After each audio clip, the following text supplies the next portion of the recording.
Matematika kelompok 6. Saya Pak Ustadz Yarus Analis Jafin, presentasi dulu. Saya Muhammad Bab nomor 50. Saya Muhammad Abdullah nomor presentasi 20. Saya Wahyu Oktaviano presentasi 33. Saya Muhammad Birasio nomor presentasi 27. Saya Dikasih Reza presentasi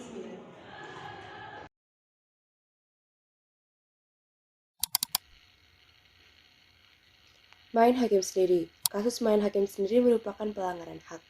Sehubungan dengan ini, apabila perbuatan main hakim sendiri yang dilakukan mengakibatkan luka atau cedera, pelaku dapat dipidana dengan dakwa penganiayaan.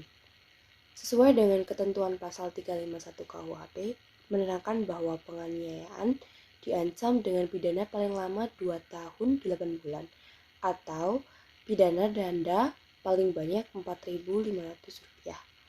Kemudian, apabila penganiayaan mengakibatkan luka-luka berat, yang bersalah diancam dengan pidana paling lama 5 tahun, lalu jika mengakibatkan mati, pelaku diancam dengan pidana penjara paling lama 7 tahun. Dibedakan di depan hukum. Kasus tersebut merupakan salah satu pelanggaran hak dalam bangsa dan negara. Kepercayaan pada persamaan di hadapan hukum disebut egalitarianisme hukum. Pasal 7 Deklarasi Universal Hak Asasi Manusia menyatakan bahwa semua orang sama di hadapan hukum dan berhak atas perlindungan hukum yang sama tanpa diskriminasi apapun. Dengan demikian, setiap orang harus dilakukan sama di bawah hukum tanpa memandang ras, gender, kebangsaan, warna kulit, etnis, agama, difabel, atau karakteristik lain tanpa hak istimewa, diskriminasi, atau bias. Dalam Konstitusi Indonesia dengan tegas memberikan jaminan adanya persamaan kedudukan. Hal tersebut dijelaskan dalam pasal 27 ayat 1 yang berbunyi segala warga negara bersamaan kedudukannya di dalam hukum dan pemerintahan dan wajib menjunjung hukum dan pemerintahan itu dengan tidak ada kecualinya. Penunggakan pajak. Kasus penunggakan pajak merupakan pelanggaran kewajiban.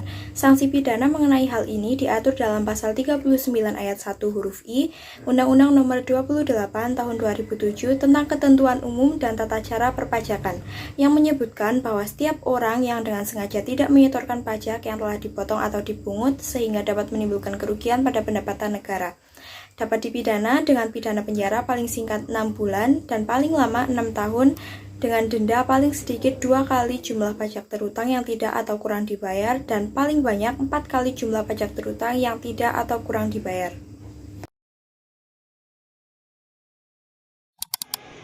Menjaga lingkungan. Kasus perusakan dan pembakaran fasilitas umum merupakan pelanggaran kewajiban pelindungan dan pengelolaan lingkungan hidup atau PPLH menurut UU Nomor 32 Tahun 2009 Pasal 1 Ayat 2 adalah upaya sistematis dan terpadu yang dilakukan untuk melestarikan fungsi lingkungan hidup dan mencegah terjadinya pencemaran dan atau kerusakan lingkungan hidup yang meliputi perencanaan, pemanfaatan, pengendalian, pemeliharaan, pengawasan, dan penegakan hukum.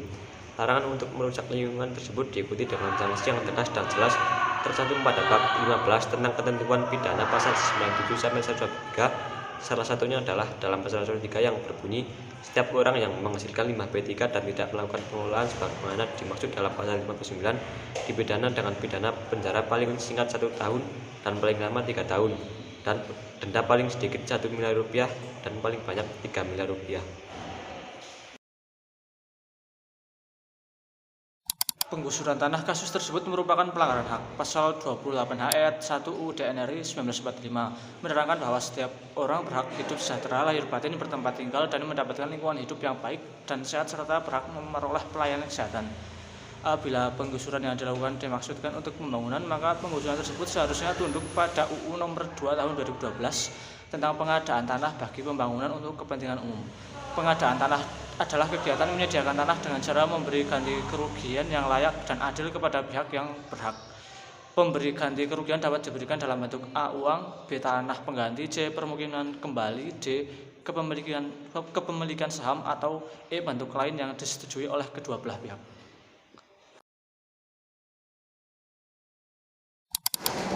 Melanggar lalu lintas. Kasus melanggar lalu lintas merupakan pelanggaran kewajiban. Untuk beberapa pasal pelanggaran lalu lintas tercantum sebagai berikut. Yang pertama, Setiap pengendara kendaraan bermotor yang tidak memiliki SIM dipidana dengan pidana kurungan paling lama 4 bulan atau denda paling banyak Rp 1 juta. Pasal 281. Kedua, setiap pengendara kendaraan bermotor yang memiliki SIM namun tak dapat menunjukkannya saat razia dipidana dengan pidana kurungan paling lama 1 bulan atau denda paling banyak Rp 250.000. Pasal 288 ayat 2. 3. Setiap pengendara kendaraan bermotor yang tak dipasangi tanda nomor kendaraan dipidana dengan pidana kurungan paling lama 2 bulan atau denda paling banyak Rp 500.000. Pasal 280. 4. Setiap pengendara sepeda motor yang tidak memenuhi persyaratan teknis yang layak seperti spion, lampu utama, lampu rem, klakson, pengukur kecepatan, dan knalpot dipidana dengan pidana kurungan paling lama 1 bulan atau denda paling banyak Rp 250.000. Pasal 285 ayat 1. 5.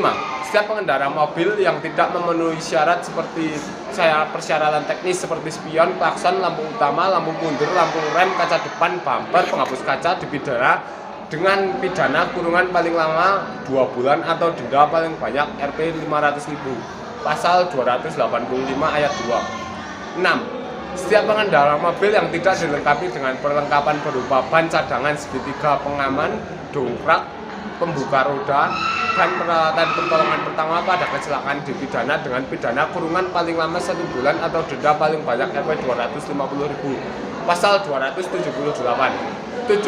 Setiap pengendara yang melanggar rambu lalu lintas dipidana dengan pidana kurungan paling lama 2 bulan atau denda paling banyak Rp 500.000. Pasal 287 ayat 1.